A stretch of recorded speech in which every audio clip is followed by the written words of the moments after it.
but you won't know if you've been selected for funding until you actually receive your notice of award. You can't be guaranteed that funding until you actually get it. So we're always very, very careful to say we're considering it. We use the words likely to be funded. So we will notify you if you're likely to be funded, or if it's uncertain, or you're not going to move forward. But even if you're likely to be funded, you're not. It's not a guarantee until the notice of award is released. Now, you will have some idea of how things are progressing and whether or not things look good based on that initial summary statement. Now, it's important to note that the peer review process, we utilize a peer review process here at NIH. There's a peer review, and then there's a second level of review, which is the advisory council. Um, you'll get comments from that peer review, and you'll get those about 3 months uh, after you've submitted.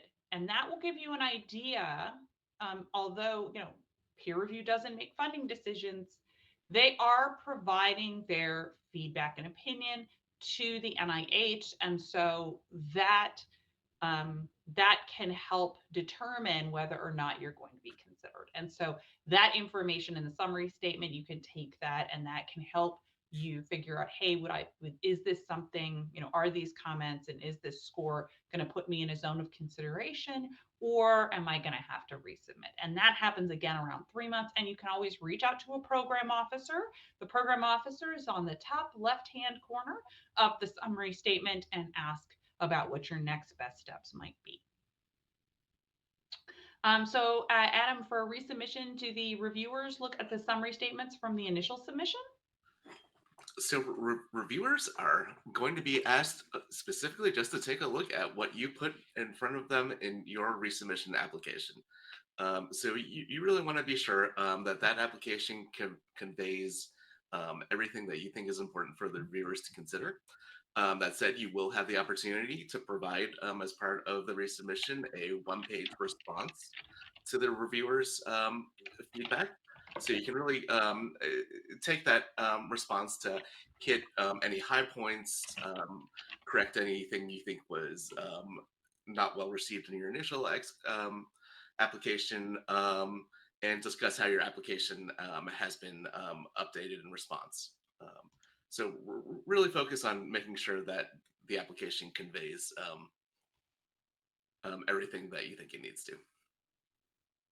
And it's important to remember to address the comments of the peer review. So I do think that the peer reviewers themselves do see the prior reviews, but what you need to do is to make sure that you've addressed the concerns in that review. And what I often tell people is you don't have to agree with it, but you should address it, and you should address it in a very respectful way, as respectful as possible. Even if it's a situation where the reviewers say, hey, we didn't see this, and you look at it and go, but that was on page 10. Clearly on page 10. Look, maybe it was a misinterpretation. Maybe they didn't quite catch it. What I would put on there is, thank you so much. As we've made sure to highlight this information. It can be found on page 10. So do make sure that you're really thinking about how best to address those specific questions.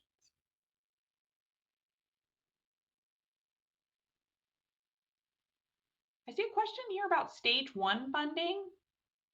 Is that phase 1 funding? If it's phase 1, it's the same as phase 2. So it's going to be 6 to 9 months for any of the applications.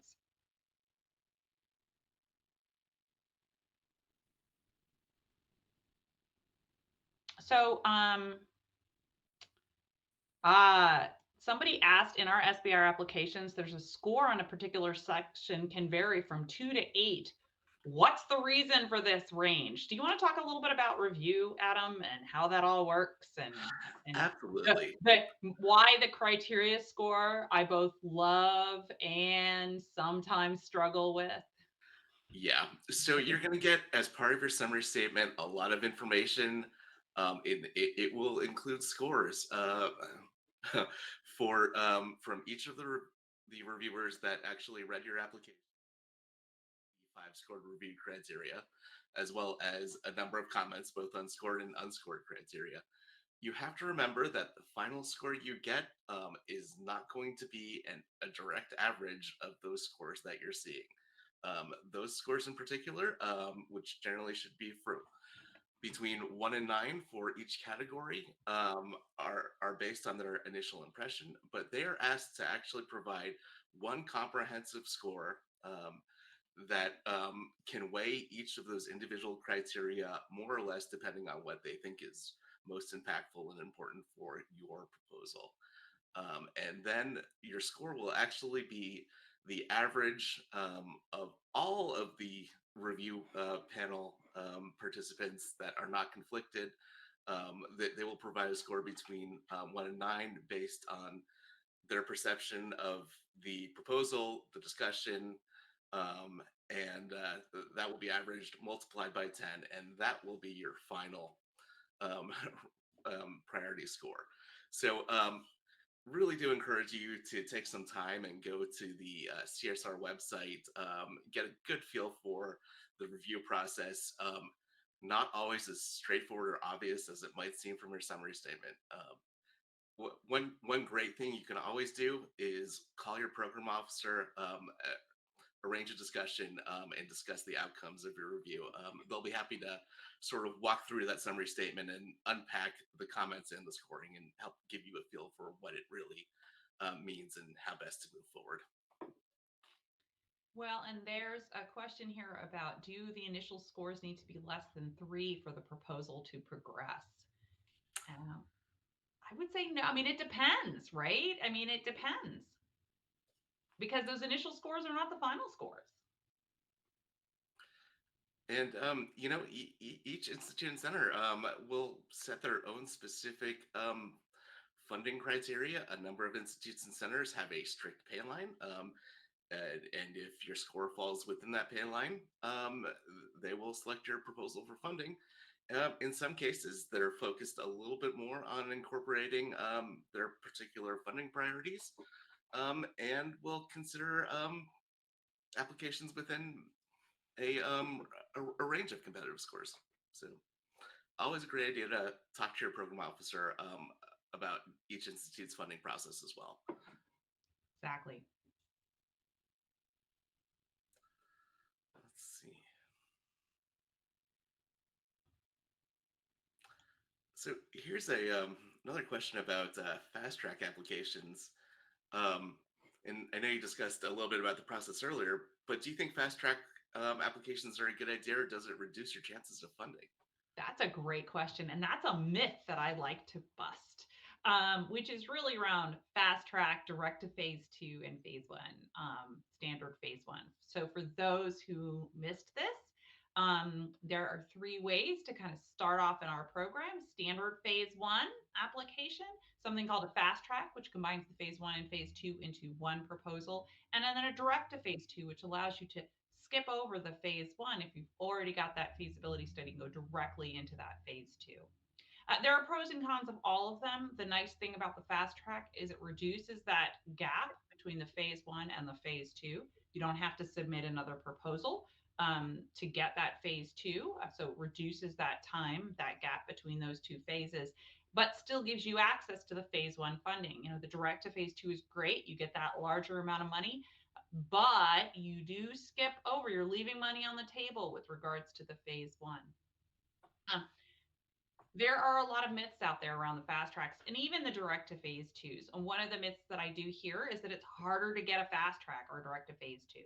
My comment there is it depends.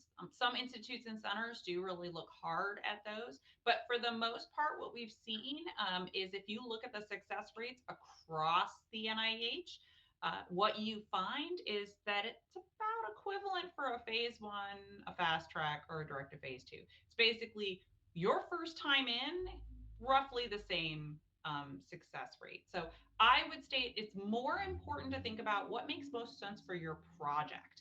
And for a fast track, that means, can you write a commercialization plan? Can you write that fully formed phase two without having that phase one? Do you have those clear quantitative go no go milestones um, between the phase one and phase two? And there's there a clear path? Do you know, hey, if I get X result in the phase one, I know exactly what I'm going to need to do in the phase two, and it's super clear. If that's the case, fast track might be for you. This is something again to really talk with your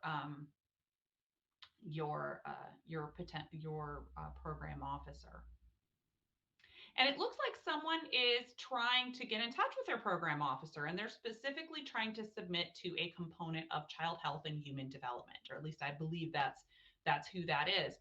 And they were saying they were having a little difficulty for finding the instructions for the application, whether or not to go direct to phase two. You know, do we have to start with a phase one? Who can they talk to? So where is the information on how to about the application, and where can people find who to talk to, and specifically within child health? Well, a great source for a lot of the information that most of the information that we're going to be discussing today can be found at our website at seed.nih.gov.